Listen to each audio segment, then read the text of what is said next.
We will now begin the first panel of the day with a presentation from James Robb, President and Chief Executive Officer of the North American Electric Reliability Corporation. Mr. Robb will discuss the findings, conclusions, and recommendations from NERC's annual State of Reliability Report and other key NERC studies. Mr. Robb. Thank you, David. Good morning, Mr. Chairman, Commissioners. It's a pleasure to be here. It's always one of the events that we look forward to at NERC, and I also want to take a moment and acknowledge Commissioner Christie and Commissioner Danley for their military service to our country. We have a lot of vets at NERC, and the sector has a lot of vets in it as well, so it's a very important holiday for the electric group. David originally asked me to take about 25-30 minutes to walk through every nuanced detail of these reports. You'll be glad to know I'm not going to do that. I did babble on a bit last year, but I'm going to try to keep my remarks fairly short this year because there are really kind of four things that I want to highlight from our written testimony to set the table for today's conversation. And those risk areas are the integration of IBRs and the issues that we're focused on there. Gas-electric coordination, which is emerging as one of the most important reliability issues that we have to get our heads around. Extreme weather and how the grid needs to prepare itself for dealing with these increasingly extreme events, as Commissioner Clements said. And then the issues around growth that Commissioner Christie raised, because I think they are very, very important as we look at the future of the grid. Let me start by just acknowledging the success of the bulk power system as kind of reflected in our State of Reliability Report we published last summer. It shows very clearly that the grid, as we define reliability, is performing exceptionally well. Misoperations rates are down, transmission availability is up, human error is down, vegetation management programs are effective. From the compliance space, we see an increasing number of self-reports.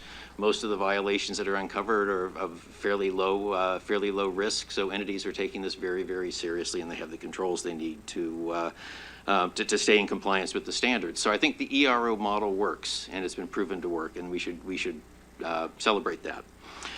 The environment that we're operating in right now is incredibly complex. I've described it as hyper-complex in a number of forums, and if you've read our risk report, you'll see the risk areas that we're largely focused on. And what's paradoxical is that although the bulk power system is performing exceptionally well, as Commissioner Clements points out, all of our reliability assessments show an expansion of risk, both geographically and severity of the risk to customers of energy shortfalls. That's largely due to grid transformation, as Commissioner Christie highlighted. And IBRs play a really important role here. And IBRs are inverter-based resources, wind and solar.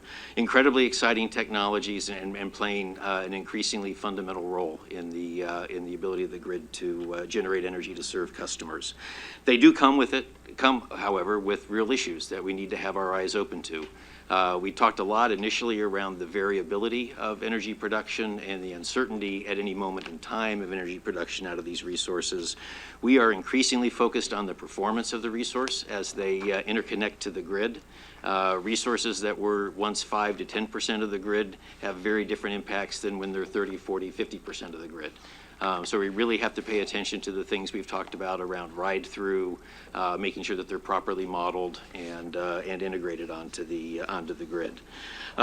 We very much appreciate the order from the last open meeting to help us prioritize and help industry prioritize advancing the IBR strategy and ensure that we're addressing these both through the guidelines that we initiated in 2018, all of the lessons learned from the various events, and then the work we have underway on standards and that FERC has taken on through the interconnection agreements. So we thank you for that and appreciate the support.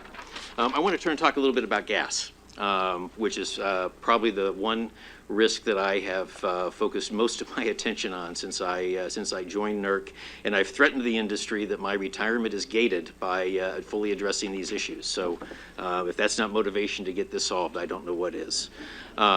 We talked a little bit about the Elliott report, a very, very sobering report. I remember when I talked to former Commissioner Glick about doing that assessment, I scratched my head saying, I wonder what we're going to learn that we haven't already learned. And boy, we unpacked a lot with our joint team's efforts in that area.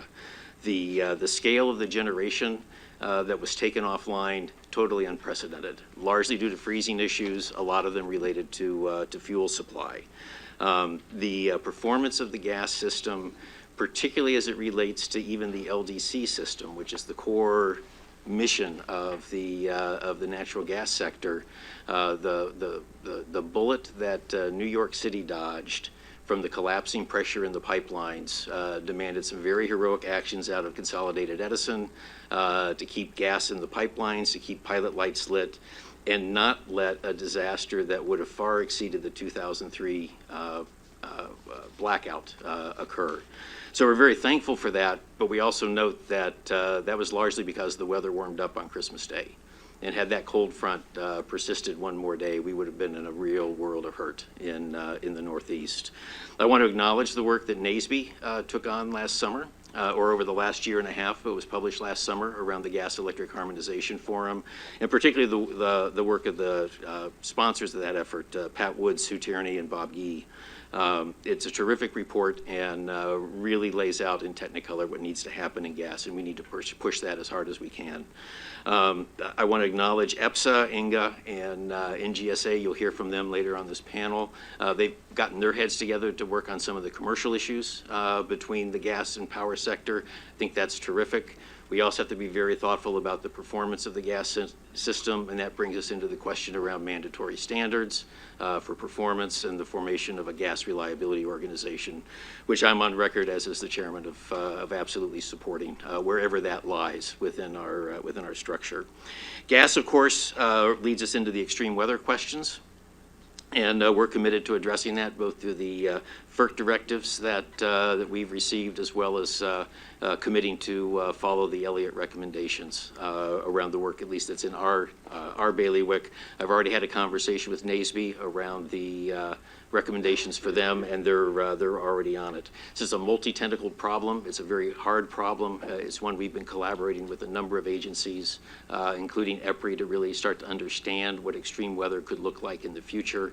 But we're on it, and we're committed to addressing that. And then I want to close by just highlighting some of the issues around electrification. The industry right now is very challenged just with our use of known technology, with the rise in data centers, which are creating very, very large loads. The rise of AI is incredibly energy-intensive technology. EV growth, we've all read that we're now at the point where 5 to 10% of all new vehicles sold are electric, which means that that's kind of the pivot point for mass adoption. So if you think of the charging infrastructure we're going to need for that, and then state policies around residential heating, shifting that to heat pumps. This is a sector that hasn't grown materially in the last 20 years because of all of our focus on energy efficiency and appliance turnover and the like. And we're now looking at growth prospects of maybe 50, 100, 150% over the next 10 to 20 years. And this is a country that hasn't proven its ability to develop infrastructure to support that. So we're going to need to figure out how to get transmission built. We're going to have to figure out how to speed the development of new resources onto the grid. And importantly, we need to figure out how to retain the stuff that we have to meet any of these policy objectives. And with that, I'll turn it over to my fellow panelists. Thank you, Mr. Robb, for your presentation and for setting the stage for this morning's panel. We will now move on to our remaining panelists. I will introduce each panelist and give them an opportunity to provide brief opening remarks, again, of no longer than 2 minutes. Materials not covered in ensuing discussions can be filed in docket number 8023-9 by way of the Commission's e-library system, as I mentioned before. After opening remarks, the Commissioners will lead a question and answer session. The panelists are Nancy Baggett, Senior Vice President, Electric Power Supply Association; Adrian Collins, Senior Vice President for Power Delivery, Southern Company, speaking on behalf of the Edison Electric Institute; Andrew Dressel, Director of Risk, Compliance, and Security at Guidehouse; Patricia Jagtiani, Executive Vice President, National Gas Supply Association; Jennifer Curran, Senior Vice President and Chief Compliance Officer, Mid-Continent Independent System Operator; Abram Klein, Managing Partner, Appian Way Energy Partners; Robert Bradish, Senior Vice President, Regulated Infrastructure Investment Planning, American Electric Power; and Pam Sporberg, Director of Transmission and Market Services, Portland General Electric. I remind each panelist to please unmute their microphones by pressing the small gray button adjacent to the base of the microphone prior to speaking, and to mute their microphone after they finish. Thank you very much. First, Ms. Baggett. Hi, thanks so much. Good morning, Chairman, Commissioners, and all of the FERC staff in the room. I don't know what it means, but my phone.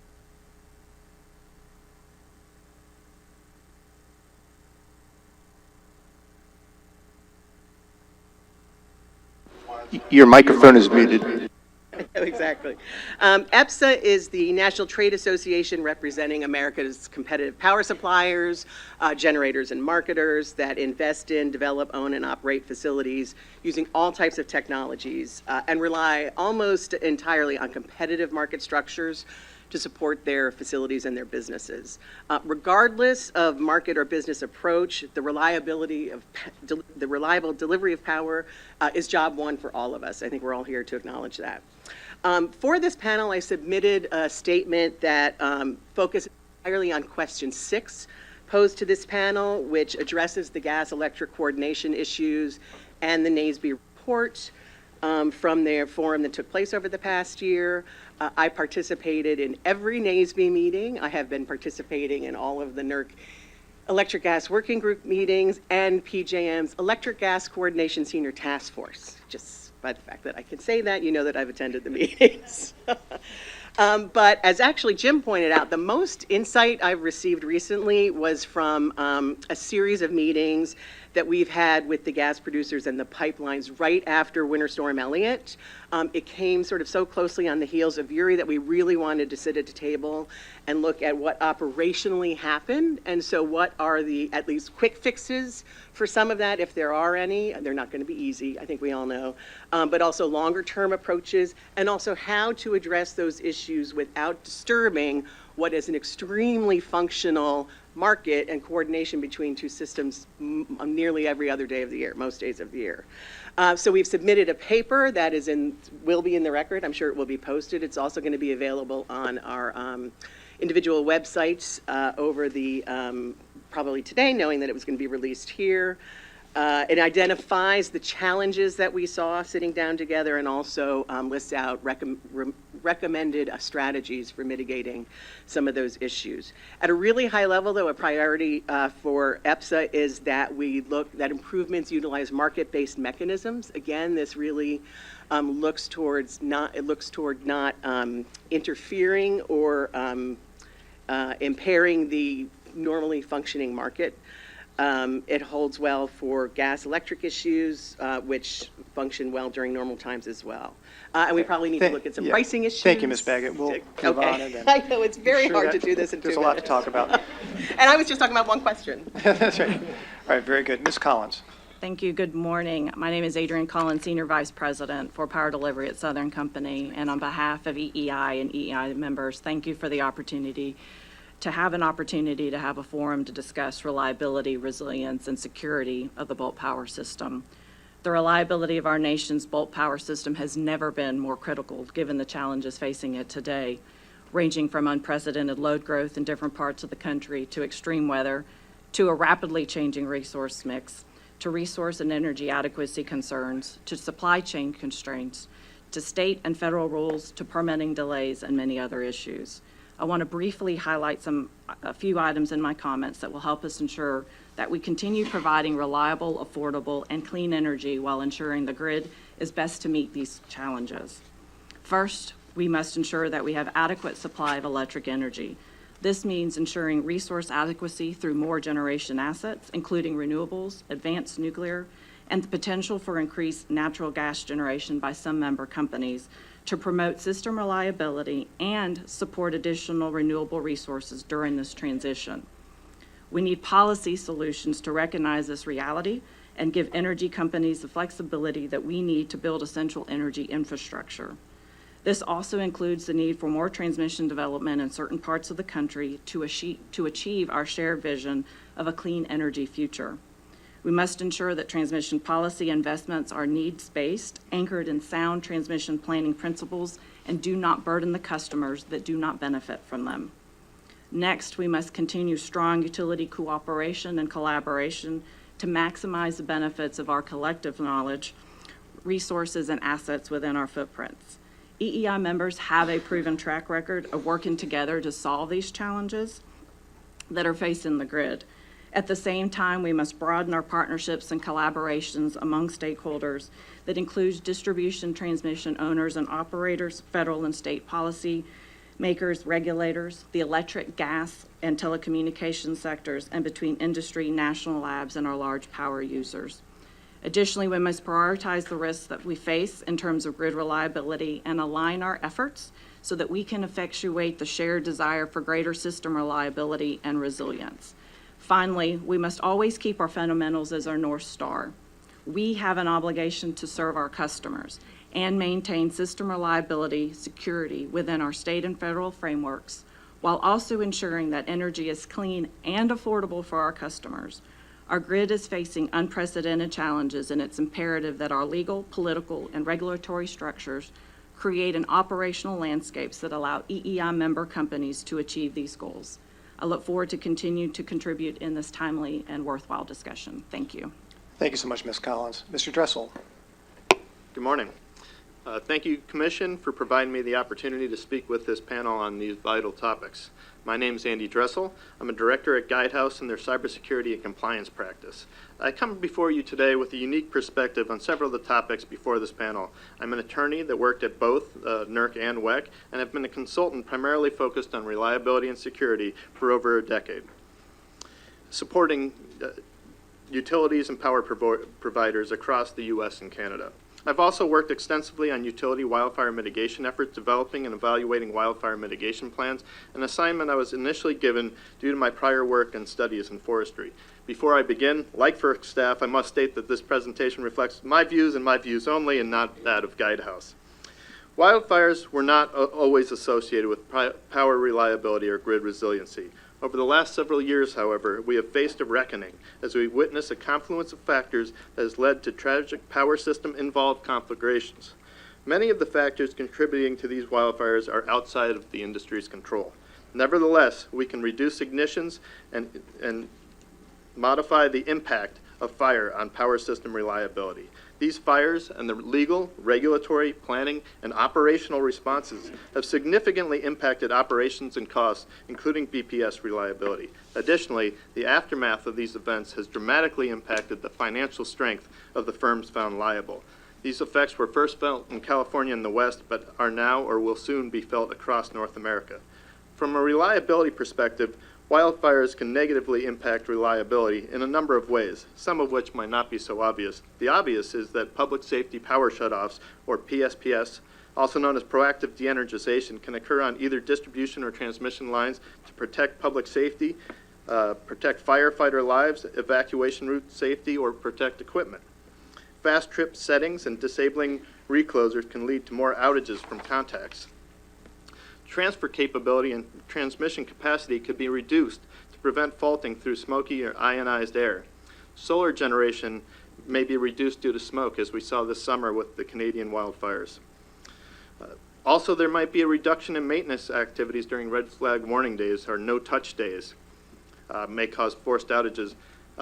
Related to other topics, wildfires were the initiating events for faulting that led to several of the inverter-based resource voltage frequency ride-through and cessation problems, first documented by NERC with the Blue Cut fire in 2016. All right. Thank you, Mr. Dressel. We'll move Thank on. you. Thank you. Pardon. Ms. Yagtiani. Good morning, Chairman, Commissioners. Oh, sorry. Good morning, Chairman and Commissioners. Thank you for inviting NGSA to speak and for me to speak on the Natural Gas Supply Association's behalf this morning. NGSA takes reliability issues very seriously, and like EPSA, we've been very active in various venues that are associated with improving gas-electric coordination. As the resource mix changes, we must look at whether the natural gas infrastructure relied upon to balance the grid will be sufficient to accommodate new usage patterns to support increased levels of variable energy resources. NGSA has been working closely with NERC to build support for efforts to get a study underway that would shine a light on regional vulnerabilities. And I think we're making significant progress in that area, and I would like to thank Jim Robb and his team for that. Thank you. Winter Storm Elliott demonstrated that advanced planning makes a big difference in the ability of generators to procure gas during critical events, when pipeline capabilities to provide flexibility beyond their tariff is limited and gas markets are tight. The FERC NERC report issued 2 days ago shows that on a peak day, 30% of gas fuel outages, or 5% of the total outages on a megawatt basis, were attributable to physical gas industry issues that led to an inability to meet contractual commitments, while 70% of those fuel issues were market-related interruptible contract issues. I think it's within that 70% that you're going to find where those problems are with gas-electric coordination. Similarly, PJM's analysis showed that nearly 90% of peak day outages were associated with units that had not been able to commit in the day ahead market. Through the recent storm challenges, both Uri and Elliott, we have uncovered some basic conflicts through our conversations with the generators that exist between gas and power markets that have previously been glossed over because on most days these conflicts create very few issues. So I won't reiterate the Reliability Alliance document that was filed that Nancy has discussed, but we really encourage the Commission to give these proposals serious consideration. Several of these proposals and topics are also recommendations within the NASB forum. Great. Thank you so much, Ms. Nagtiani. Ms. Curran. Thank you. Good morning. I'm Jennifer Curran. I'm a Senior Vice President at MISO with oversight of our system planning, operations, and compliance functions. I appreciate the opportunity to be here today to talk about the critical topic of reliability. Reliability is job one at MISO. Our voluntary members expect it, and the millions of customers in our region depend on it. The reliability imperative is the term we use at MISO to talk about the complex and urgent challenges that MISO, its states, and its members must work together to address. You have Claire Moeller's testimony in front of you, and I would particularly emphasize the concern we have about the pace of retirements, outpacing our collective ability to replace the reliability attributes we need, not just in extreme weather, as we've talked about, and I'm sure we'll talk about quite a bit, but also in day-to-day operations as we become more and more dependent on weather-dependent resources. In response to the reliability imperative, MISO is engaged in a broad range of priorities to meet member goals to transform the transmission grid, our market, and operations. The Commission, and certainly Commission staff, is well aware of those, as the amount of filings and changes we are making is surpassing anything I have seen in my almost 2 decades at MISO. Everything from transmission cost allocation to market pricing to queue reform to resource accreditation, and there's more to come. We're also focused on the important issue that's sometimes hidden of ensuring our internal systems are capable of implementing all this change. But as much work as that represents, it's only a portion of what could be done to support reliability, sustainability, and market efficiency. So I'll conclude by saying that as MISO and as an industry, we need to ensure that we are laser focused on the matters that move the ball the most with respect to reliability, and ensure we're not letting the perfect be the enemy of the good as we collectively tackle the challenges in front of us. I look forward to our discussion. Thank you so much, Ms. Curran, for your brief remarks. Mr. Klein. I'm not going to do nearly as well. So thanks for the opportunity to participate here today. I'm Abram Klein with Appian-Way Energy Partners, and I'm also representing the Energy Trading Institute. I'm going to focus my comments solely on the issue of coordination and management of interregional transmission flows during emergency conditions. And this issue is often framed and thought about in terms of just the economic benefits and savings from market efficiency in terms of interregional coordination. and, using the transmission network effectively. But actually, the recent storms have demonstrated that optimizing real-time interregional transmission coordination is a reliability imperative, and it actually represents pretty low-hanging fruit in terms of the reliability benefits to the network relative to the cost. Recent storms have demonstrated, first, that interregional flows can be critical when a reliability event occurs, and second, that the process of managing interregional flows between reliability coordinators can be much improved. And third, we're very concerned that the existing protocols for interregional congestion management, particularly the TLR system or transmission line loading relief, has a potential to put the grid at risk, causing widespread cascading outages. And this can happen if one reliability coordinator to manage congestion on his own system ends up curtailing external transactions, and then this leads to a daisy chain of reliability events as and worsens the crisis. So with respect to recommendations on interregional coordination, I think it would help if there was clearer guidance for the reliability coordinators regarding what lengths they should go to help their neighbors in a crisis versus protecting their own operating reserves. Second, there's a real wide discrepancy in terms of the quality of coordination between different reliability coordinators. PJM and MISO have a JOA. They've been working together for a long time. Some neighbors don't have agreements with each other, and other agreements may not be as strong. So I think it would be a good idea for FERC to ask the reliability coordinators to take a look at that. And then with respect to congestion management, as I said, the TLR system is a very blunt and inefficient tool for managing congestion during reliability events. In RTO markets, the TLRs are used only as a last resort, and economic dispatch internal to the RTO is prioritized to the maximum extent possible. Great. Thank you so much, Mr. Klein. Mr. Bradish. Good morning, Chairman Phillips and commissioners and staff. Thank you for the opportunity to participate in this reliability technical conference to address the transformation of the bulk power system. I'll start with saying AEP supports the Commission's continued focus on reliability as its top priority. To ensure success, the place to start is transmission planning. Specifically, AEP urges the Commission to prioritize enhancing long-term and interregional planning. Transmission development has simply not kept pace with the needs of today's system. Longer asset planning time horizons and reasonable expansion of future planning scenarios will better account for generation retirements, changing weather patterns, increased electrification, and extended project lead times. To the extent feasible, regional transmission facilities should be evaluated through a multi-value analysis, including all types of benefits, reliability, economic, public policy, to account for the true costs and benefits of transmission projects. To ensure the most cost-effective transmission is selected and built, planners need to focus outwardly on the planning needs of neighboring regions. Actionable interregional planning will facilitate access to resources in a cost-effective way and bolster reliability and resilience during extreme weather events. To address resource adequacy issues, AP urges the Commission to further streamline interconnection procedures.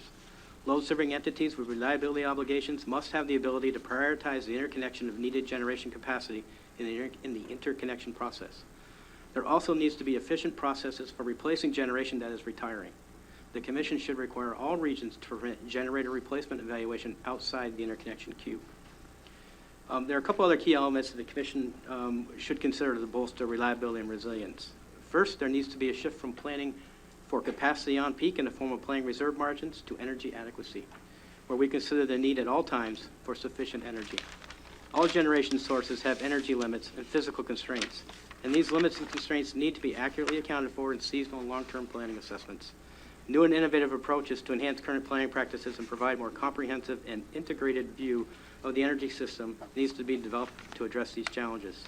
Second, increased demand due to electrification and other technology advancements, such as artificial intelligence, will likely increase the magnitude and duration of needed reliability services. The planning function needs to be fully integrated to design the grid of the future. Nonetheless, these issues cannot be fully recognized and addressed by simply focusing on bulk electric system. As a result, NERC, balancing authorities, transmission owners, load-serving entities, and states will have to play a role in identifying the right policies, standards, requirements, incentives. All right. Thank you so much, Mr. Bradish. Thank you. All right, very good. Ms. Sporberg. Good morning, and thank you for inviting me here to speak today.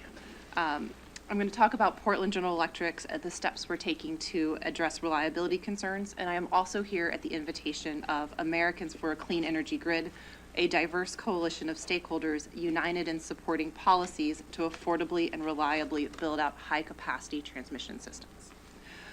Our country's bulk power system is undergoing significant changes, including an evolving generation mixture. While many of the challenges facing the grid are new, transmission's role in ensuring reliability is not. An integrated transmission system has long been an essential part of the nation's reliability equation. As the frequency of extreme weather events has increased, there is a clear reliability value of transmission in building out a resilient grid that can reach resources beyond the weather event. For example, during the 2021 heat dome event, where it reached 115 degrees in Portland, Oregon, the Pacific Northwest was able to leverage transmission connectivity to California and the desert Southwest, importing hundreds of megawatts of energy when it was needed the most. Transmission is also a key dimension of resource adequacy, not to supplant generation, but rather to ensure that generation is deliverable to the loads where it is needed. The Western Resource Adequacy Program recognizes the unique role of transmission and deliverability of reliability resources to support resource adequacy, allowing peak electricity demand to be met with less generating capacity over a broad geographic footprint. For example, again, during the 2021 heat dome, long-distance transmission lines allowed grid operations to maintain reliability in the Pacific Northwest, as that event was isolated to Oregon and Washington and British Columbia, enabling imports from California and other areas of the West that were not experiencing extreme temperatures. Similarly, this last summer, we had sufficient generation capacity where transmission deliverability was really the challenge in getting those generating assets to load. Again, emphasizing the need to look at both transmission and generation to support resource adequacy. PGE, along with many other utilities in the Northwest, is at the opening stages of a massive effort to transition our energy mixture to a renewable and carbon-free resources, which will typically be remote from PGE's service territory in Oregon's Willamette Valley. PGE is deeply concerned about the lack of transmission availability, as interconnecting the reliable and clean resources needed to meet both large load growth projections and state decarbonization requirements will require delivery via third-party transmission systems to reach our Willamette Valley loads. Thank you so much, Ms. Sportberg. We'll look forward to further discussion of all these interesting topics. I now turn it over to the chairman and commissioners for a question and answer session. Thank you, David, and thank you to the speakers. You did an excellent job of keeping us. We're ahead of schedule. Do I know how much time I have? I don't want to be. I'm rolling. No, thank you again. You have until 11, sir. Thank you. See how smart this man is? So I agree with a lot of what has been said today. And Jim, from the top, you said that the ERO model is working. And I tend to agree with that. I think that there are opportunities, of course, for us to improve, to address, some of the vulnerabilities that are on the system. And I really want to just dive right in and start with you on a question about resource adequacy and energy adequacy in particular. NERC's assessments have focused on reserve margin traditionally, keeping that top of mind. But there's been an ongoing discussion about energy adequacy and how that impacts the risk to customers and consumers. Can you tell me, is NERC looking at energy adequacy and what initiatives you might have going? Yeah, spot on, Mr. Chairman. The notion of a reserve margin is an increasingly antiquated notion.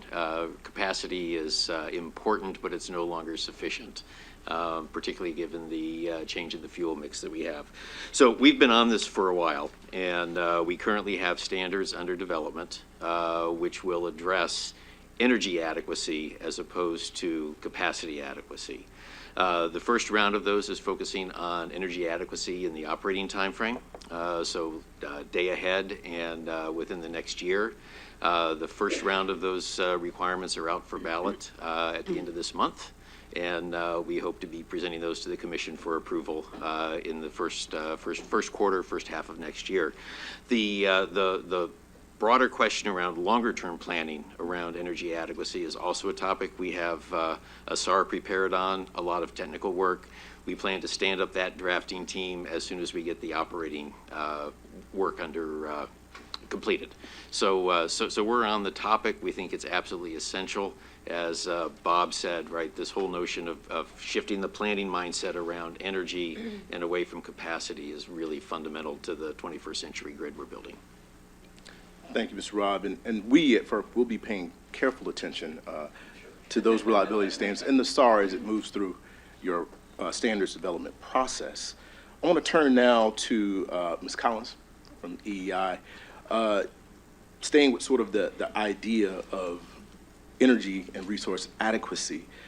You talk, and NERC has talked about this, and about the risk, the reliability crisis risk that we have, and it's growing in the country.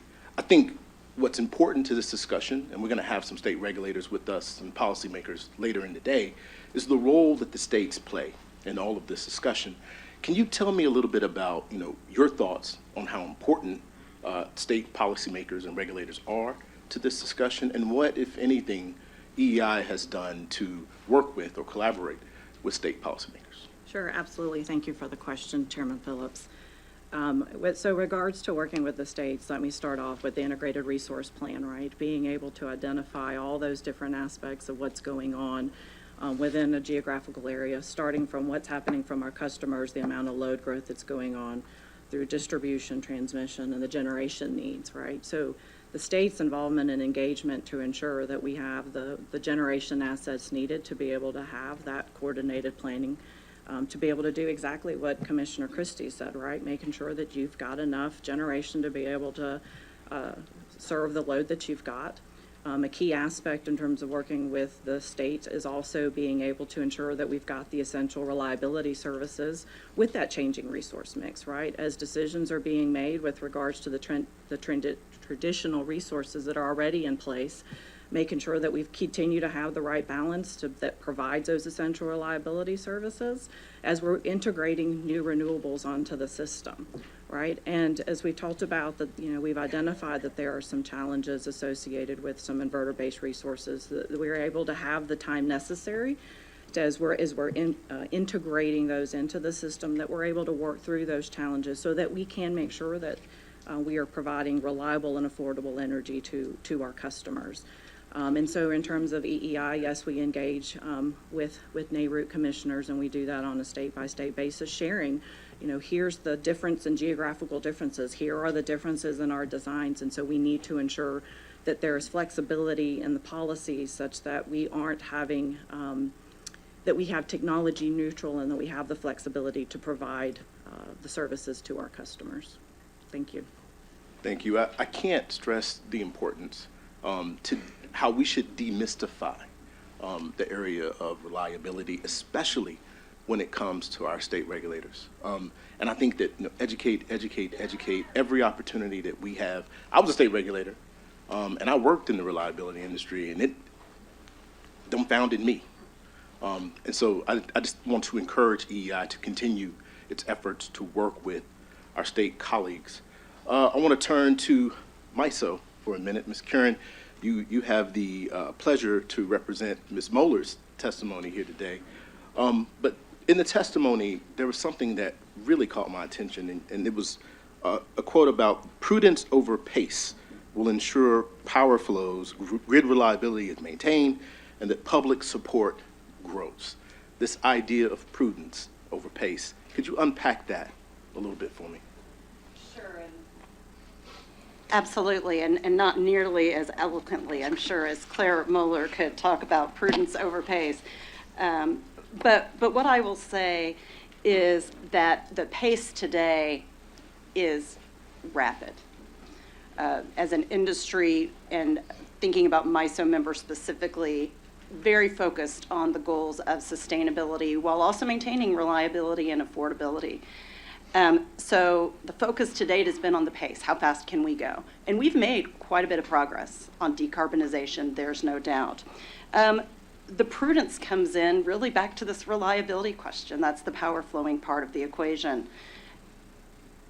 As we continue to transition our resource mix, really without a clear plan for how we're going to maintain reliability, and I use kind of the collective we in that case, we run the risk of outages. And so to ensure that we can continue support for the path that we're on with respect to sustainability, maintaining that reliability, keeping those lights on for the millions of customers that we all serve is critical. Thank you. I want to zoom out a little bit and ask like a general question for the panel. We've all talked about how the electric grid is undergoing its most significant changes in a century. How should reliability oversight adapt to this change? Any thoughts that you might have?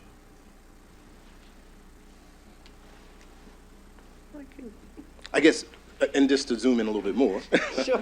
you know, the question is the existing reliability oversight model, is it flexible enough? Is it agile enough to address this transition that we're seeing across the industry? Please, Ms. Beckett. Since my mic is already on. Yeah, I mean, certainly it is. We have very sophisticated system and a very sophisticated regulators. I think, though, one of the things that is pointed out by NERC's recent risk report, though, is the development of policies that are intended to achieve certain goals and are not necessarily including or looking at the impact on reliability. So that's a role in which we need the reliability regulators to really perhaps step in and ensure that those connections are being made. I think the afternoon is probably going to get into quite a bit of those issues, but it's at both state and regional levels. And so, yeah, I mean, I think that is, the agility is there. I think it is identifying those places where the reliability oversight is really important. I think the shift also to energy adequacy is really important, and it's going to require a concurrent look at probably changing our planning parameters and how both either the metric or the approach utilized, and whether or not that can be something that differs on a regional level or needs to be sort of a nationalized approach, so that there are, particularly as events occur over wider and wider regions, you may need to look to NERC, has addressed this in many of their reports, most recent reports, for guidance on developing and updating the types of planning, forecasting, and parameters that are being developed and utilized, because sort of regardless of market or market mechanisms, what you are you will meet what you are planning for. So I think that's probably an important role for regulators. Rob, you have something to say about that? I might. Most of the time I'm talking with people, I'm talking about issues out on the grid and so on and so forth, but you just hit the number one thing that I spend my time on in terms of leading the organization and managing the organization, which is how do we speed our processes up to be consistent with the pace of change that the industry is experiencing.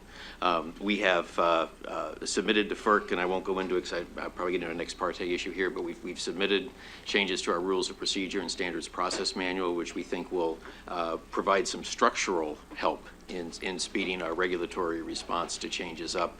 We also are constantly looking at operational ways we can accelerate the steps in our standards development process. We believe the standards process we have is exceptional in terms of the level of engagement that we have with industry. And the beauty of it is that when the standard is agreed, it's not litigated, right? It's already agreed, right? And that's an issue with most other regulatory agencies. But speed and agility is the number one conversation I have with my staff and my board. And we're committed to continuing to find ways to move things along faster, prioritizing the recent order on IBRs, real shot in the arm for our ability to prioritize effort and attention on those very, very important issues. And I think the more we stay aligned on priorities and you can kind of help motivate industry and help guide us, the better. Well, thank you. I can tell you, having been in some of those, standard drafting rooms, you're doing God's work when you address these issues. So we thank you. We thank you for your attention to the speed and the pace. It is an issue. It's something that we have to do. Our people who are trying to hurt the reliability of our grid, they don't take a break, and they're moving at lightning speed pace. Our regulations have to keep up, and so I thank you for your focus on that. I want to ask. I could ask every one of you a question. I will give you an opportunity, though. Mr. Klein, please, if you want to comment. Yeah, so not much, because I was also going to say the speed is important. I think the only other thing that I would observe that we should just be aware of is the implication. As we go with the speed, we are going to lose the luxury that we've had in the past of having that widespread agreement on all of these things. And I think that's a reality we confront just as MISO. And I think as regulators, it's a reality that we have in front of us, that speed is going to show a little more dissent, and that's just what we have in front of us. Please, go on down. I was just real quick. One of the ways that we can adapt how we think about reliability is including more demand response into the equation. There's a lot of policy emphasis on demand response, but we're not seeing it from the market side and the integration of demand response into the market. So one of the biggest investments in resiliency would be if demand would just voluntarily respond as market signals were dictating, and if you had a lot more, the grid would be much more resilient. And I think there has been a lot of push towards demand response, but I think it's off track. Mr. Brown. Just a couple more items to highlight. I did have comments in my pre-filed comments about this issue. Two things. One is we think that we really need to evaluate kind of the existing reliability functions, go back and take a holistic look at those, including the definition of bulk electric system. Because of the changing nature of the players, it may be worthwhile to go back and take a hard look at that definition. And then the other piece of this is around the new players, and especially the large loads, right? Today we have, on our system, we have loads that want to connect just to our transmission system across our footprint equal to over 10% of the total U.S. connected load today. I mean, it's huge numbers, and these players are large. They're 2-3 gigawatt large loads. These things are bigger than the generators today. You know, the big generators are slowly retiring, going away. These things have an ability to have a tremendous impact on the performance of the grid in many different ways. And so I think it's reasonable for us to go back and take a hard look at them as new players, and what, if anything, we need to do from our standards perspective to bring them into the conversation a little bit more. A lot of it's around what Abram said about, it's demand response. They want to engage, but we actually had some of them ask us, right, do you mind if we ramp our facilities up and down? And our answer to them was, yes, we do. What are you thinking there, right? What do you want to do in that case? Everybody, I think a lot of us remember the time when we saw the bridge. The wind vibrations made a bridge eventually tear itself apart, right? Because it hit a resonant frequency. We had an event a few years ago on the grid. Small generator in Florida ended up oscillating against generators up in North Dakota. This was a 200 megawatt oscillation. 2 gigawatt oscillation starts happening. I don't know, what kind of cyber protections do these organizations have? Can cyber, threats get in there, and start moving their loads around? So I think there's reasonable concern around things like that we need us to go back and take a hard look at what we're doing from this perspective. And I do think there is flexibility in the current system to accommodate that. I really appreciate your comments. That was one of my questions. Increasingly, when I speak to leaders across the country, CEOs, they talk about the load and the increasing load. And Jim, you talked about this a little bit with data centers, AI, EVs. We're going to have to grapple with this issue. And so I thank you for raising that objective. Look, I'm going to have one more quick question, and then I've got to let my colleagues, I kind of like this issue a little bit, but maybe I'll get another round. I want to turn to Mr. Dressel before I do. You wanted to weigh in on this question, but I wanted to talk about wildfire mitigation as well, if you could address. You say in your comments that most wildfire mitigation plans help improve or impact reliability in a positive way. Can you explain that a little more to us? Thank you, Chairman. Yes, we often think about reliability or wildfires as a reliability concern, and they are, especially as, there can be direct impacts from the fires or from public safety power shutoffs. And, what we also seen is the mitigation efforts driven by the states have really helped reliability and resiliency. So there's grid hardening efforts, and they could be things such as undergrounding and covered conductor, which is not that frequent on the bulk power system, but also line spacers and vibration dampers, and that prevents line slap, phase-to-phase faulting. Risk assessments and mapping, knowing where to efficiently spend your capital and how to devise your operational strategies. Increased vegetation management. As we all know, the history of NERC and how much vegetation management played a role there. Stronger poles and cross arms. We're seeing more ductile iron poles, carbon fiber cross arms, and in the southeast we see the concrete poles, the monopoles. Better asset management and inspection. We identify issues before they become problems. And here's another area where technology is really driving the way. We have LiDAR, we have drone inspections, infrared, and AI. And closely associated with that is improved data management to know where your problems might exist.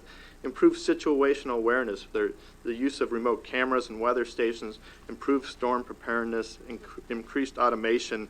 And all of this, one of the other issues, we see it in the gas electric, we need better coordination, but on the wildfire issue, coordination also helps us have better relationships with our public safety agencies, water and gas utilities, emergency response preparedness, and that helps with your customers as well. Better customer outreach so that where your medical baseline customers are, what lines or circuits might impact telecommunications, gas, water, and other critical infrastructure. And lastly, I'll just say that WEC has been tracking a lot of the outages at the bulk power system level from their BAs and TOPs, and metrics and data really helps us understand the nature of the problem and how we can address it. So that might be something that other regions might want to look at. Thank you.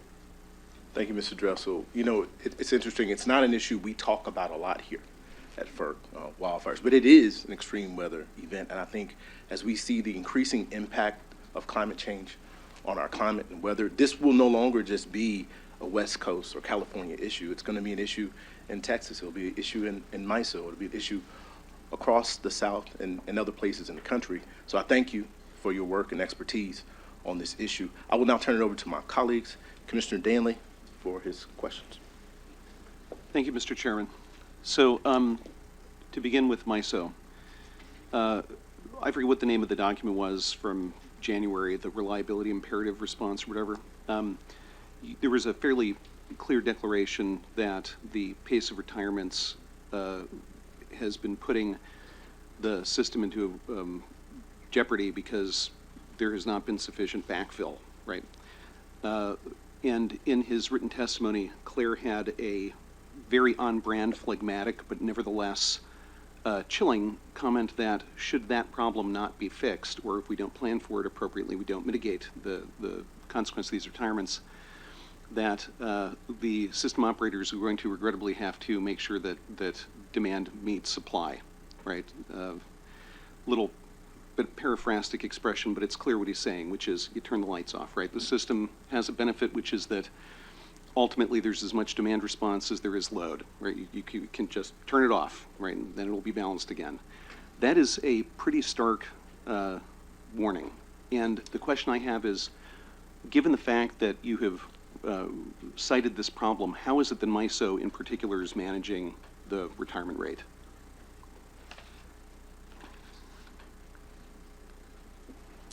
Yeah, so directly and indirectly, I will say, to be frank, there is much of this that is completely out of our control. Oh, I know. This is part of the problem you're facing. Yeah, which is why the message. I'm not blaming MISO. I'm saying you we, have a part to play, and how are you mitigating That's it? correct. Which is so part one is delivering the message as clearly as we can, and I would say not just MISO, working with our neighbors, particularly PJM and SPP, who over potentially different time frames, but are facing the exact same challenge.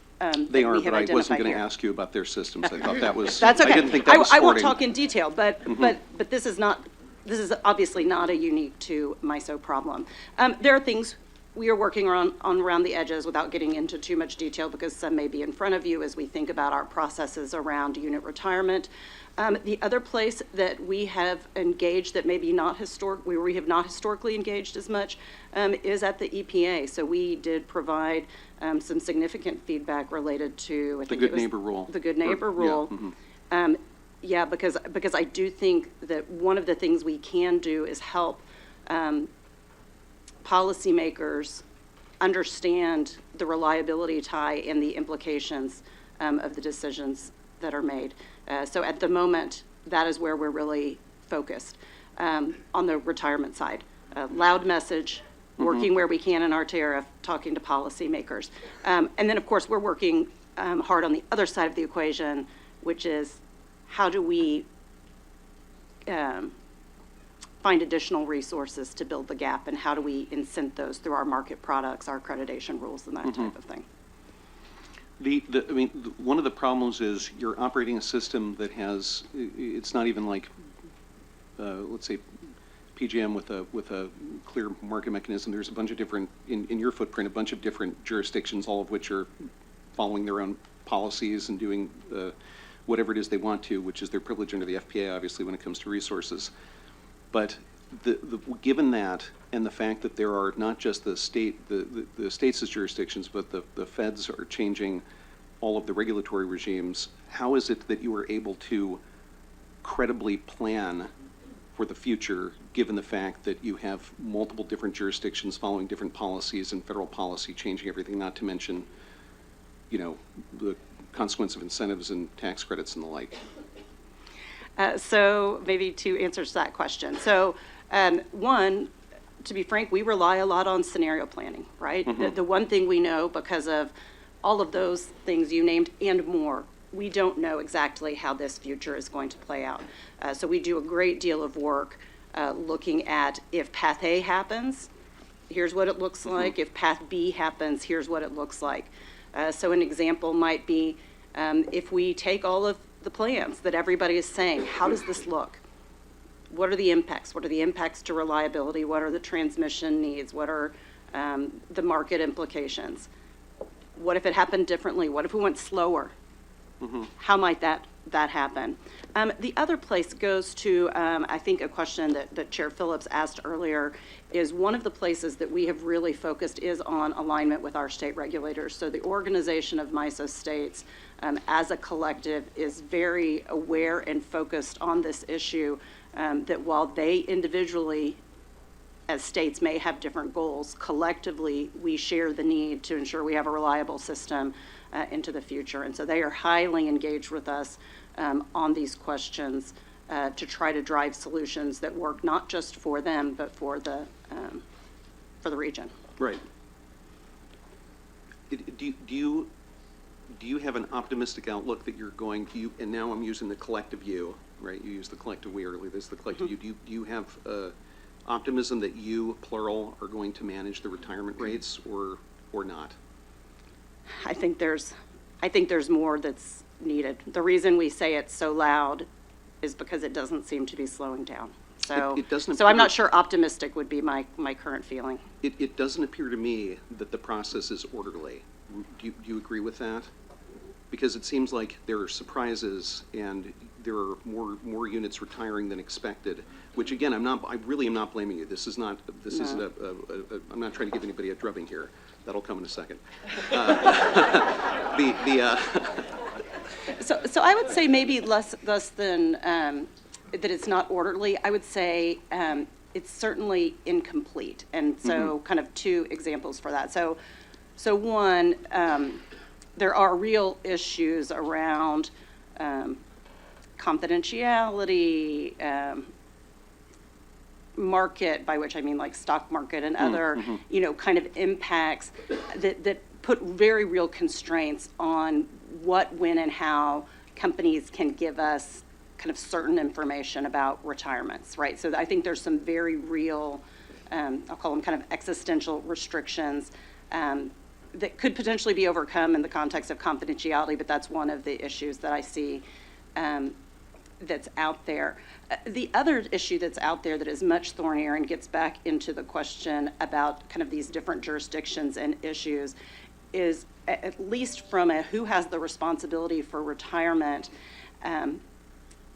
nobody has really the responsibility for, is this retirement going to cause a resource adequacy problem? The states, to some degree, have it through their IRP processes. That's a little bit lagging. MISO does not have it, and I'm not sure is the right place for it to be. There's huge cost decisions that go with keeping things on versus building new things. So when I see kind of the thorniest part of this puzzle as we look at it, we keep coming back to this. Nobody really has the authority to keep something on for resource adequacy today in a timeline that's aligned with when the retirement decisions are made. So that's the gap. I mean, because at least in the case of MISO, there is a little bit clearer demarcation of responsibility with this, and there are other. But you're saying it's the cyclical quality of the IRPs in the states that are not I think really, you have a time not necessarily the disconnect. problem. I mean, this you inherited this process, but okay. Yeah. It's iterative, so you have a time disconnect. Yeah. Okay, and then so one other question, Mr. Robb a moment ago, and I don't remember the exact quote, but said something, and I thought it was rather pithy, that America is not proven, or the nation has not proven itself able to build infrastructure. Given a lot of the policies that have been implemented and that the various regulatory authorities are looking toward implementing, virtually all of them, if they are going to occur as conceived of, it seems to me, it would require a truly dramatic build out of infrastructure, both for natural gas transmission and for electric transmission. When you imagine these scenarios, when you're planning them, do you believe that there is going to be a lot of transmission built in a short enough timeline? I was nodding along till your second part of the question. Yes. So I do believe, unevenly, but I can use MISO as an example, we are building transmission. Our transmission owners, our members are building transmission. Our states are supporting the transmission. There is a clear understanding that that need is there. I am less involved with, but also less optimistic on the gas infrastructure side. And I think what I said about transmission is not true across the country. Right. Yeah, I can tell you for a fact that it's not. You can only answer for yourself, though. So yeah. Mr. Robb. But the speed is a concern because transmission takes a long time to build. Well, in fact, actually going to AEP really quickly, how long does it take you to go from first having the thought of building a transmission line, and I realize this is almost like how long is a piece of string, but generally speaking, you have the idea, you're like, I got a great idea, let's put a thing right over here. From that moment of inspiration to energizing it, how long does that usually take? 5 to 10 years. 5 to 10 years. Yeah. So we're behind. Yeah. So, Mr. Robb, the point about infrastructure build out is really fundamental to this, and you have a broader view, obviously, or at least you can speak with, authoritatively on a larger footprint than MISO's. Can you just talk about infrastructure challenges for a minute? I'd rather talk about Bernays sauce, but I'm sure. no, Yeah. it's a real problem. And, we are seeing smaller transmission projects get built and so forth, but the kind of transmission we're going to need are going to be large-scale, multi-state projects, and those have proven to be very, very vexing. The best case example I can think of is the SunZia project in the desert Southwest. 17 years, to answer your previous question, 17 years from the initial development to getting the last construction permit. That's a two-state line in a common area. If you start thinking about stringing lines from New Mexico, Arizona, right, multi-state to get solar power unlocked and delivered to the Midwest, lines from the Midwest to the East Coast to deliver wind power, developing all the offshore infrastructure that's going to be, or the onshore infrastructure is going to be required to enable offshore wind. I mean, these are projects that are not going to happen very, very quickly under our current construct. So that construct is going to need to change. The failure being where, in your opinion? In the siting and permitting process. Okay, because I just want to make sure it's not, I think we probably are not, I don't think we've necessarily, on our end, gotten the rates right for transmission service, but the inducements are not what you're saying the main problem is. So I just want to be clear on that one. No, I Right, think because our powers are mostly around no, the tariffs, it's right? a great So- question. Look, there's no question that particularly with multi-state, multi-jurisdictional projects, that cost allocation is going to be a massive fight. Yeah. Right. So I don't want to underplay that, but I think even if you get that solved, the ability to get the construction permits and the siting authority is going to be a challenge. So my concern here is that the plans to shunt power around to mitigate reliability problems, and this is going to be my last couple of questions, so I want to give other people a chance, but the idea that you can avoid, the consequences of relying upon weather-dependent resources in Region A by getting power from Region B, crossing a lot of state lines like we're talking about, is really a little bit of a false hope, given the challenges of permitting. And I'm not saying that it doesn't help. I'm saying that it feels, and this is just the zeitgeist that I'm reporting on here, that there is a lot more emphasis on that as a plan than certainly if I were planning the system, I would put on it. And the part of the problem here is that we have regulatory burdens that are in place that make it very difficult for utilities to either invest the money in the pre-existing generators that they have, or to have faith that they can actually get lines built, or any infrastructure for that matter, gas too. And I'm just curious what your thoughts about specifically about the regulatory paradigm are, that is, for generators, emissions and the pressures that they face from EPA and the like, Well, and the states too.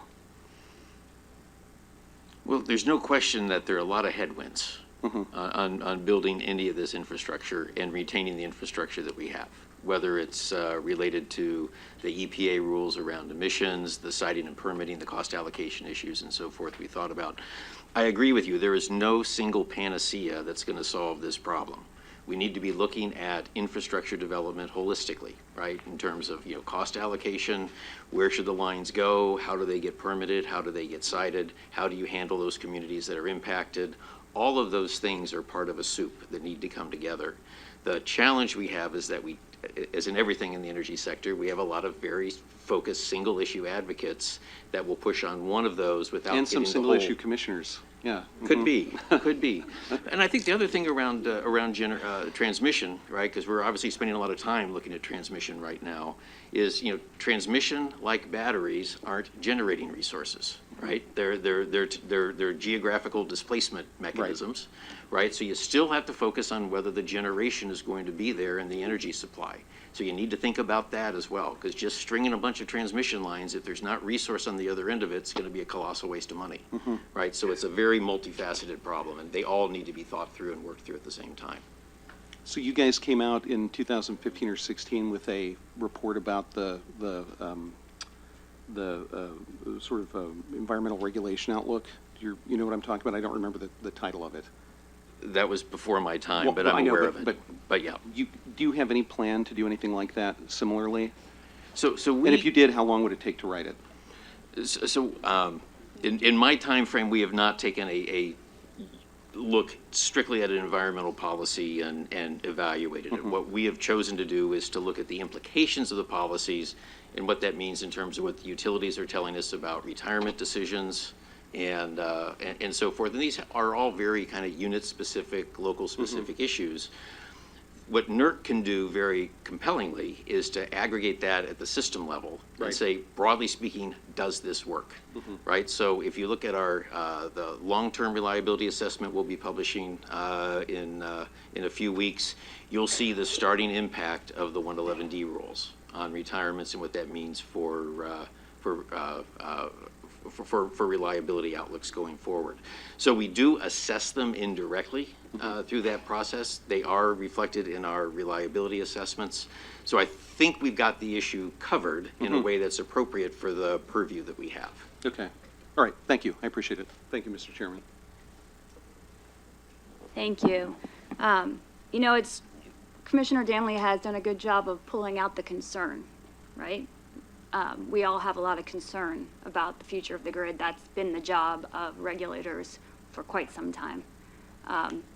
And but we're not focusing on the solutions. Kind of this conversation seems to have had this false premise that there's nothing short of interregional transmission that can help us do what the transmission system regulatory process has always done, which is to facilitate the changes happening in the market in a way that is reliable and affordable. So I just want to mention a few things that come to mind for me. I mean, I know that MISO, I know that PJM, and I think a couple other RTOs have pointed specifically to the need for accelerated deployment of the resources in the interconnection queue as part of the solution to the problem. Sure, it's not replacing thermal for thermal, but even the grid operators have said that's number one action we can do. Number two, get more use out of our existing system, grid enhancing technologies. The Brattle Group has suggested we can put twice as much renewable energy on the system today as exists without any new major transmission investment if we optimize some subset of those technologies on the system today. The next one, and I want to be careful not to get into ex parte, is reform to retirement planning. We have processes in place. Units have retired for generations, and they will continue to do so.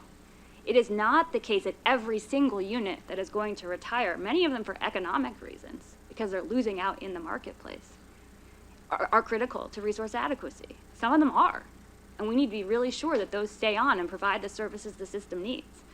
Another one is market signals. That's not something that has to go slow. We can quickly, and I'm seeing in the RTO regions, stakeholders and the grid operators changing the market rules to start to properly accredit resources and to start to think about the signals we need to send. So I think there's a lot we can do, and I want to spend our time talking about what some of those solution sets are. I think my first question is for Mr. Klein, Mr. Bradish, and Ms. Sporborg. You all mentioned transmission as the bigger prize in your comments, a most important thing. And of course, it's all long time frame, right? We need to get started on those things right now.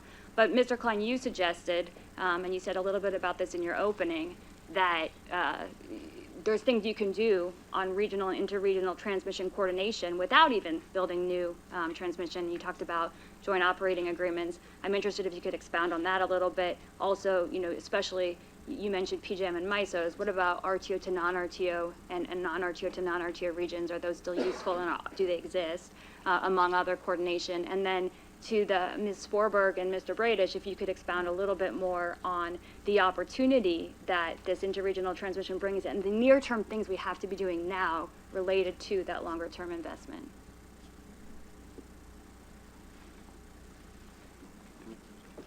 I think that's a terrific question. The focus of my comments is we should be able to use the existing transmission grid as effectively as we possibly can.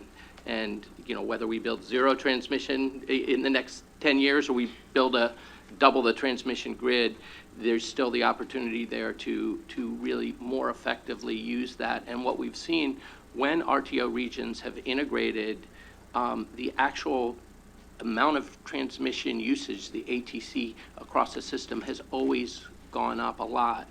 And when regions do have better coordination with each other, they are able to move a lot of power. I'm not an expert on the non-RTO regions are not as transparent around this issue. I think the concern that I have in my testimony is that there can be times when the curtailing of non-firm exports in external regions is prioritized over redispatch of internal native load resources. So you could have a resource internally on a constraint.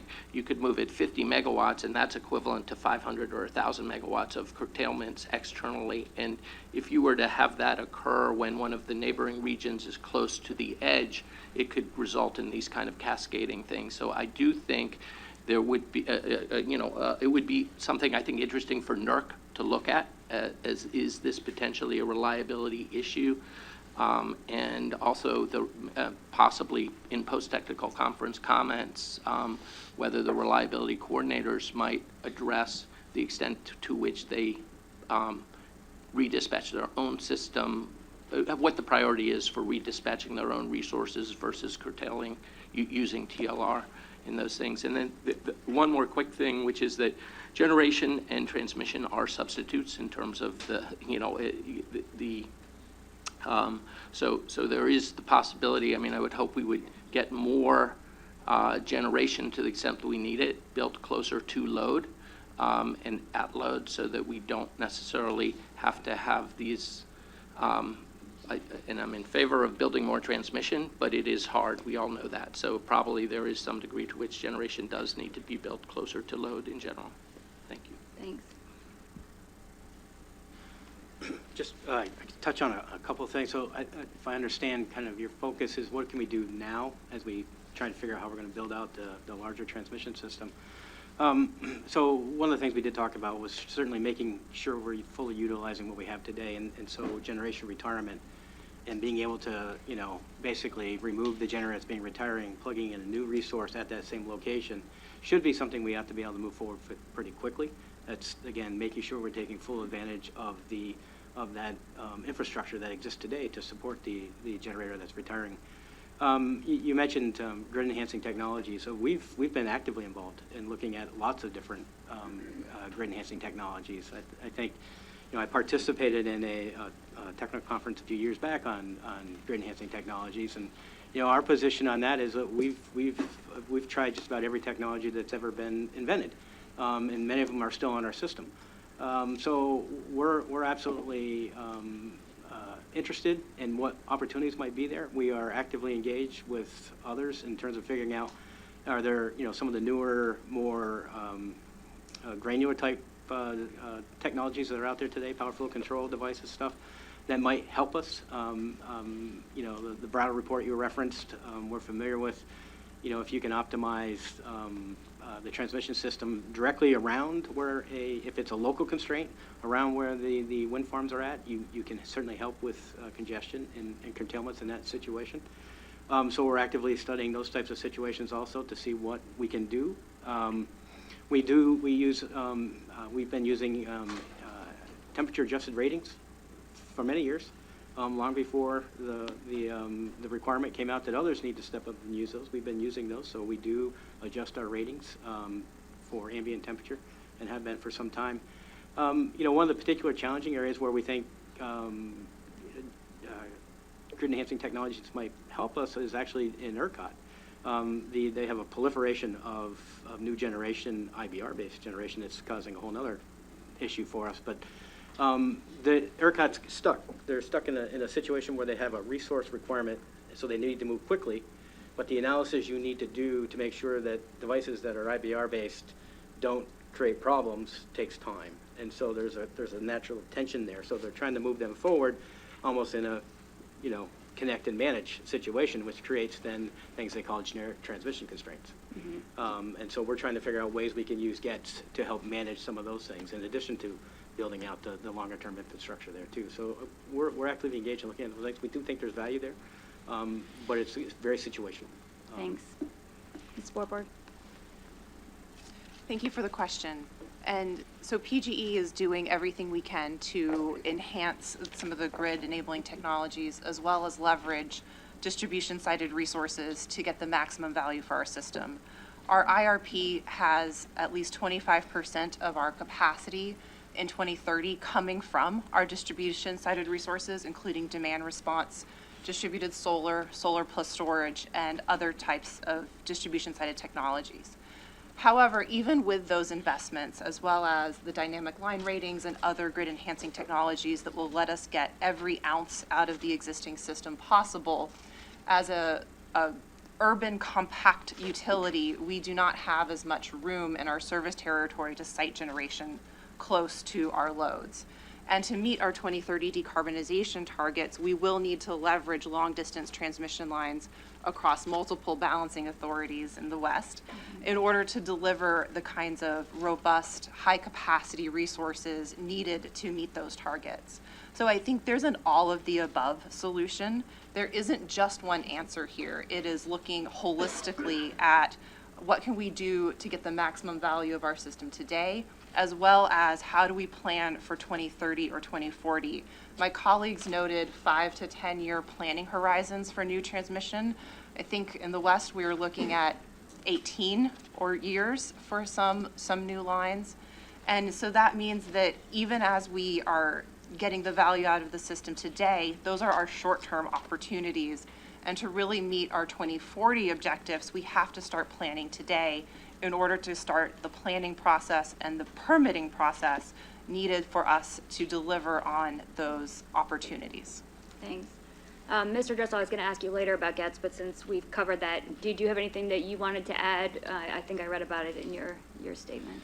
Yes, so one of the things that has been helping on wildfire mitigation has been GETS. There are several grid-enhancing technologies that can detect line sway, sag from temperature, and other things that can predict, or not predict, but catch decreasing conditions before they're otherwise would be identified by grid operators. So I think there's, a lot of these things that we see have multi-values that, provide resiliency and reliability benefits. Thank you. I appreciated Chairman Phillips' question on energy adequacy, and I just wanted to pick up on that as my last question to the group. Particularly during these challenging weather events, we're seeing issues across regions. Regions are not sitting around and waiting for FERC to take action. I'm curious if you have thoughts on what FERC should be doing related to the reality that what we're thinking about now and what we will be thinking about very primarily going forward is this energy adequacy question. So anyone who didn't get the chance to weigh in before, perhaps. Hi.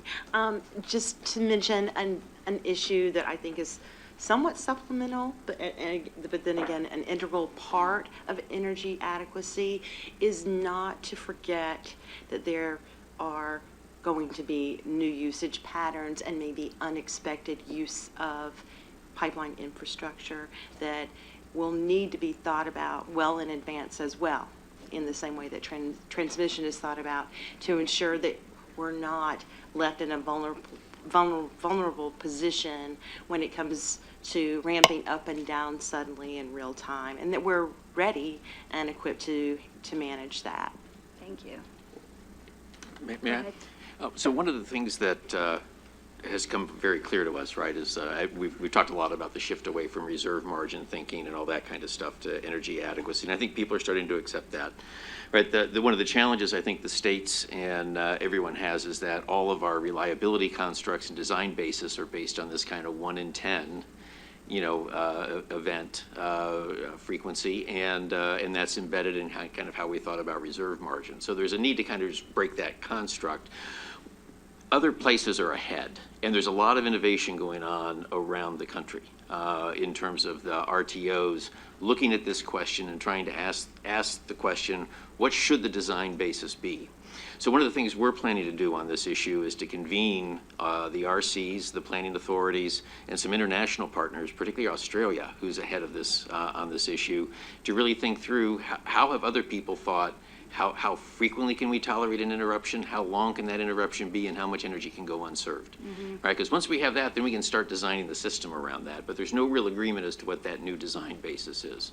So I think that's one of the bits of wood that we're going to try and chop on this, and I think as we kind of get more insight into this, we can partner with FERC to start to drive, and NARUC, to start to drive more awareness around what a 21st century reliability standard ought to be.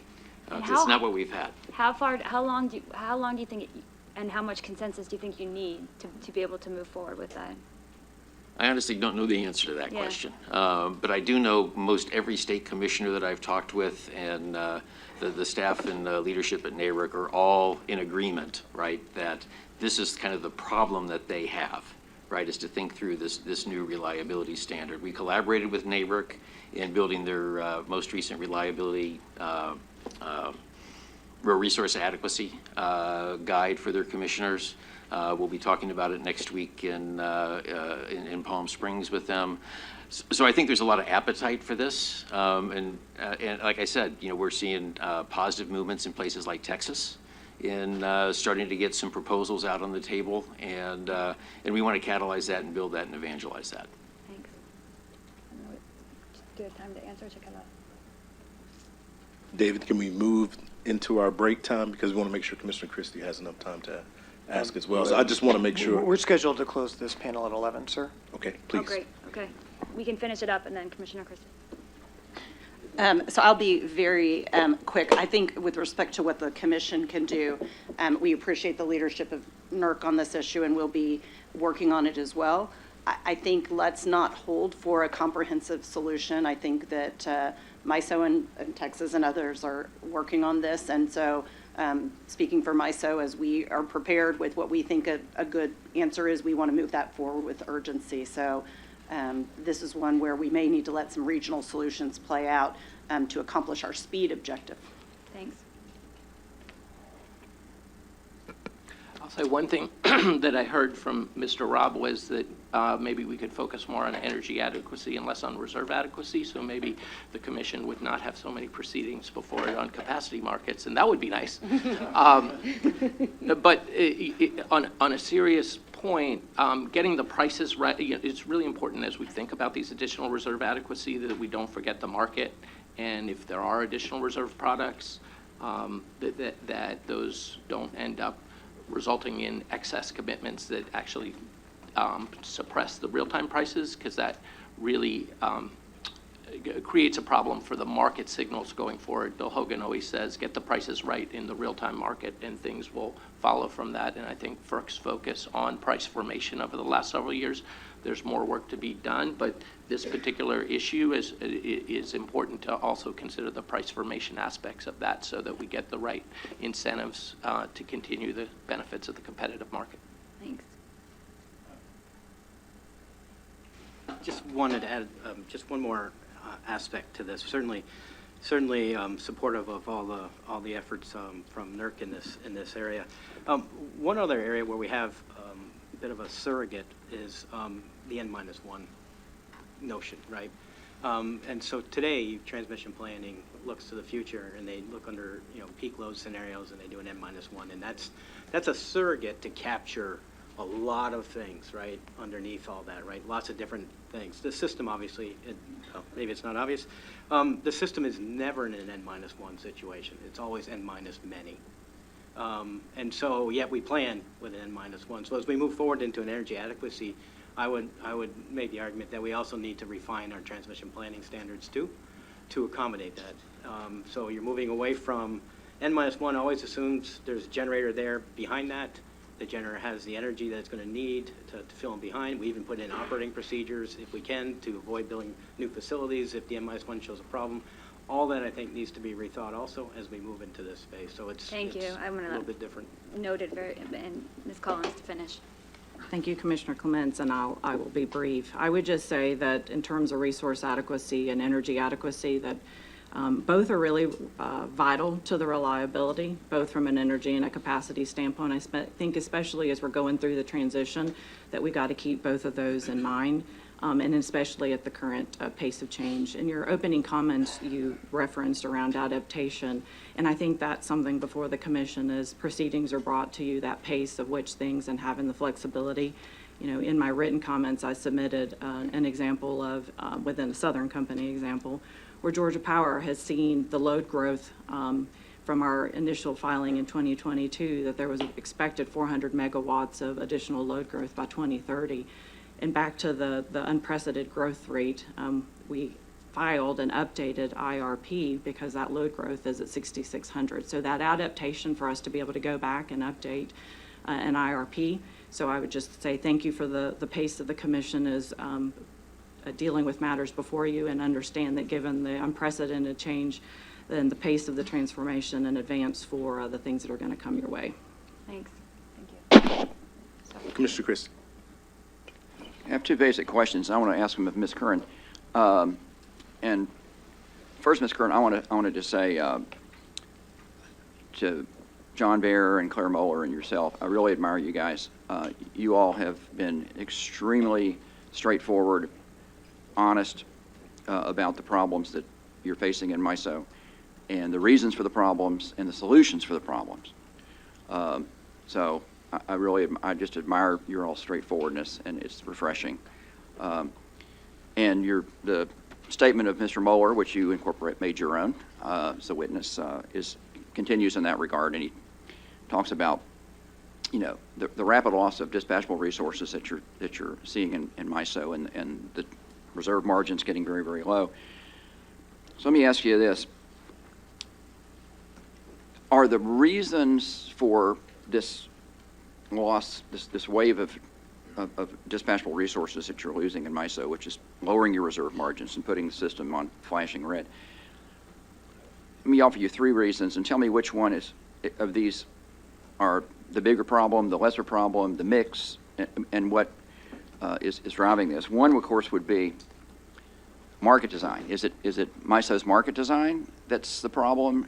Is it, and you don't need to get into slope versus vertical demand curve, but I mean, is it market design driving these units to retire? Is it state policies that are driving these units to retire? Is it EPA regs that are driving these units to retire? None of the above, all of the above. What's the mix that's driving these retirements that John Baer and Mr. Moeller and yourself have been very clear is a problem? Yeah, so I would say it is all of the above in part because there's certainly some relationship between those things, right? So things like EPA regulations or even state policies can have economic, change your economic evaluation depending on what you might need to do to, say, keep a unit running for a longer period of time. So I think we see that as well. I would say the biggest pressure that I see seems to come from the, I'll kind of roll the policy and regulation piece together. I think that's probably the bigger chunk of it, that there is a high, and I would not argue with focus, that it's a good focus on sustainability. And I think that leads sometimes to some decisions to close units sooner than we might otherwise want to do so. Well, let me follow up on that and ask about the Chairman asked you about the role of the states, and I want to ask you about the role of the states. MISO, both north and south, is in contrast, say, to PJM and the eastern RTOs. MISO has always been an RTO where most of the states are still on a unrestructured, vertically integrated IRP type process, I think with the exception of Illinois.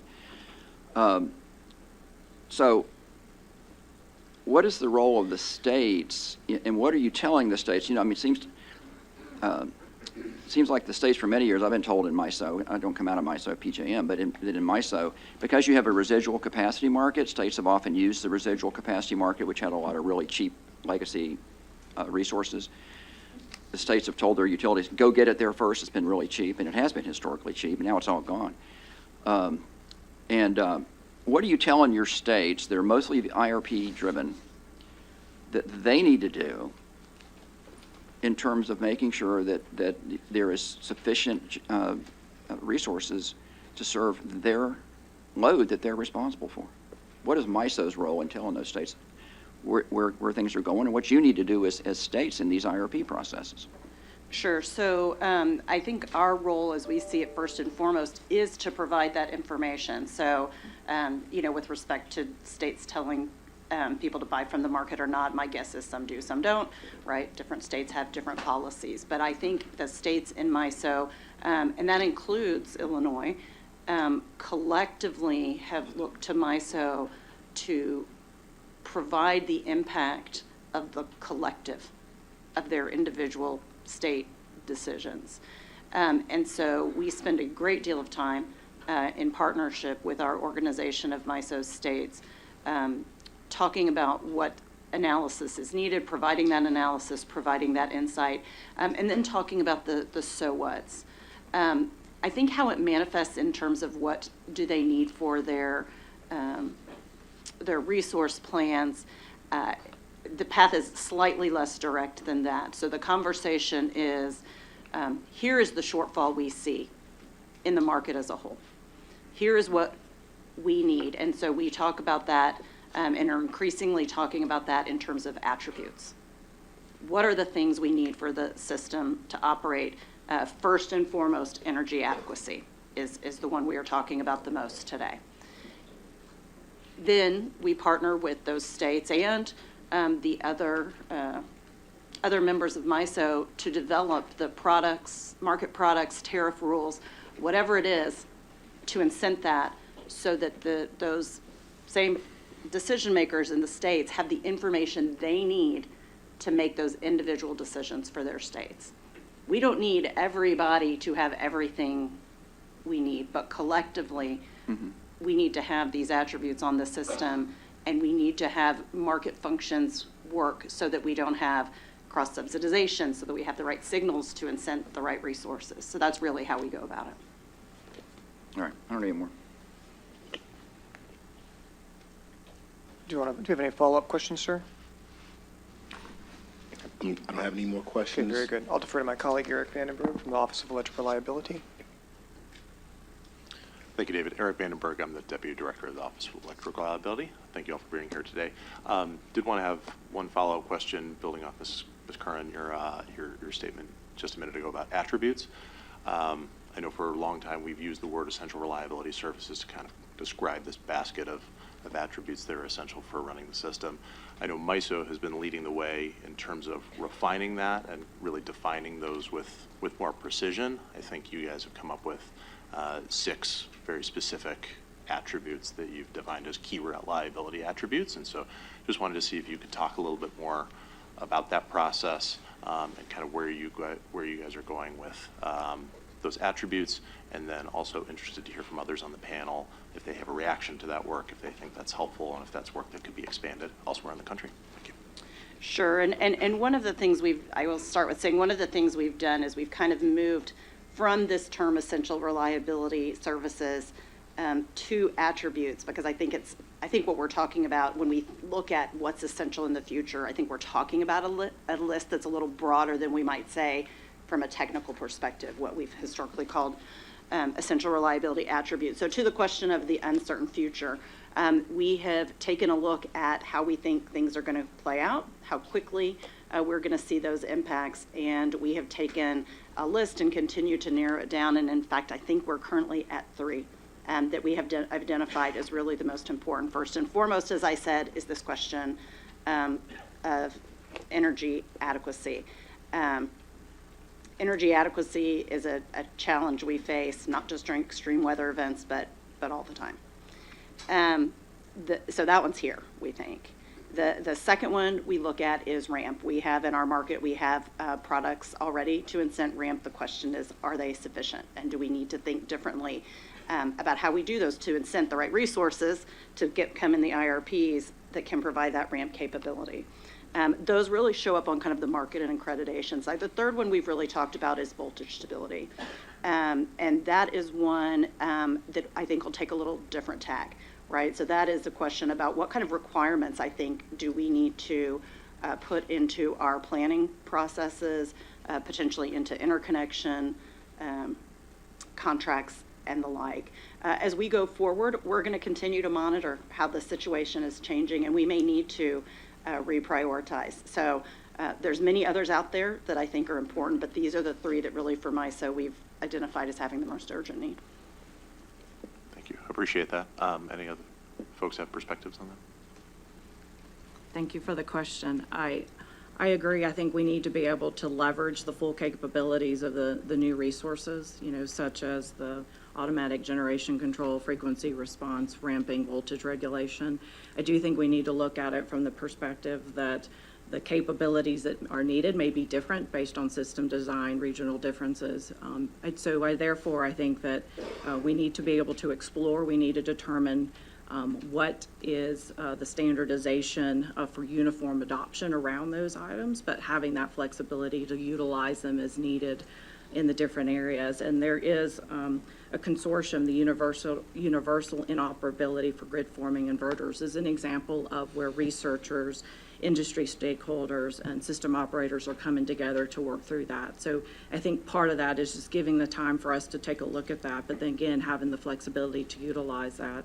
And again, pulling from a Southern Company example here, there was a comment with regards to putting these into the interconnection agreements. We have done that with solar for self-builds and PPAs within the Southern Company footprint that have been successful, that provide that ramping and the voltage regulation. Very good. Thank you, Eric. And thank you to all of our panelists. We really appreciate you coming here to participate in the technical conference and for the terrific discussion over the past couple of hours. We've reached the end of the time for this panel, so I'd like to note that we will now take a 13-minute break. We'll reconvene at 11:10 for a discussion of cybersecurity and the SIP standards. Thank you.